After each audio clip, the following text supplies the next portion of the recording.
Database ధ్వంసం కేసులో అధికారులు దర్యాప్తు ముమ్మరం చేశారు. ప్రతిపక్షాల ఫోన్ కాల్స్ ని ట్యాప్ చేస్తున్నారన్న ఆరోపణలపై ఎస్ఐబి పూర్వ డీఎస్పీ ప్రణీత్ రావును పోలీసులు విచారించారు. అసలు ప్రణీత్ రావు విపక్ష నేతల ఫోన్లు ఎందుకు ట్యాప్ చేయాల్సి వచ్చింది? ఎవరు చేయించారు? ధ్వంసం చేసిన హార్డ్ డిస్కుల్లో ఏముంది?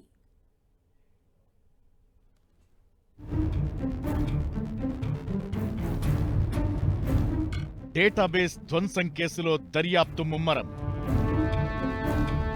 విపక్ష నేతల ఫోన్ ట్యాపింగ్ కు ఆదేశాలు ఇచ్చిందెవరు?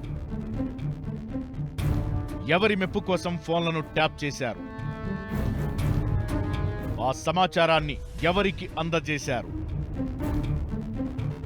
ధ్వంసం చేసిన కంప్యూటర్లు, హార్డ్ డిస్కుల్లో ఏముంది? స్పెషల్ ఇంటెలిజెన్స్ బ్రాంచ్ పూర్వ డీఎస్పీ దుగ్గ్యాల ప్రణీత్ రావును జూబ్లీహిల్స్ ఏసీపీ నేతృత్వంలోని 4 సభ్యుల టీం విచారిస్తోంది. ప్రణీత్ రావు నుంచి పోలీసులు సెల్ ఫోన్లు స్వాధీనం చేసుకున్నారు. మొత్తం 10 లక్షల సంభాషణలకు పైగా డేటాను ప్రణీత్ రావు తొలగించినట్లు గుర్తించారు. ఆయన సెల్ ఫోన్లను పోలీసులు ఎఫ్ఎస్ఎల్ కు పంపారు.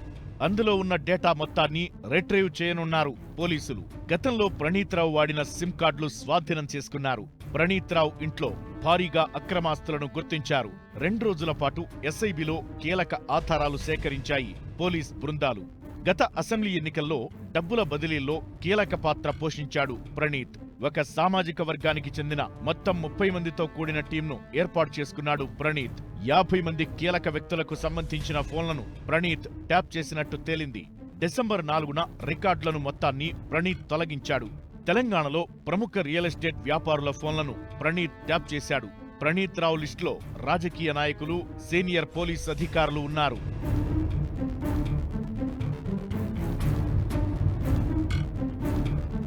ప్రణీత్ రావు వ్యవహారంపై ప్రభుత్వానికి నివేదిక ఇచ్చారు అధికారులు. అసెంబ్లీ ఫలితాలు వెలువడిన రోజు రాత్రి ప్రణీత్ రావు సీసీ కెమెరాలు ఆఫ్ చేసి 45 హార్డ్ డిస్కులు ధ్వంసం చేసినట్లు అధికారులు నివేదిక ఇచ్చారు.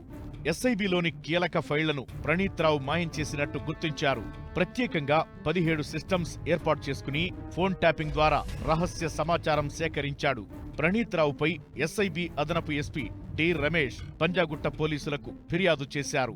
ఈ ఫిర్యాదుతో ప్రణీత్ రావుపై నాన్ బెయిలబుల్ కేసు నమోదైంది. ప్రణీత్ రావుతో పాటు అతనికి సహకరించిన అధికారులపైన కేసు నమోదు చేశారు. రాజన్న సిరిసిల్ల జిల్లాలో ప్రణీత్ రావును పంజాగుట్ట పోలీసులు అరెస్టు చేసి హైదరాబాద్ కు తరలించారు. ఈ నెల 4నే ప్రణీత్ రావును సస్పెండ్ చేస్తూ ఉత్తర్వులు జారీ అయ్యాయి. ఆ సమయంలో ఆయన సిరిసిల్ల డీసీఆర్బీ డీఎస్పీగా ఉన్నారు.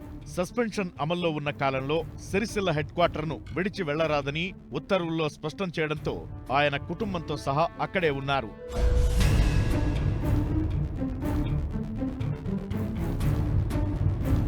విపక్ష నేతల ఫోన్ ట్యాపింగ్ కు ప్రణీత్ రావుకు ఆదేశాలు ఇచ్చిందెవరు? ఎస్ఐబిలో ఎవరి ప్రోద్బలం ఉంది? ఎవరి మెప్పు కోసం ఫోన్లను ట్యాప్ చేశారు?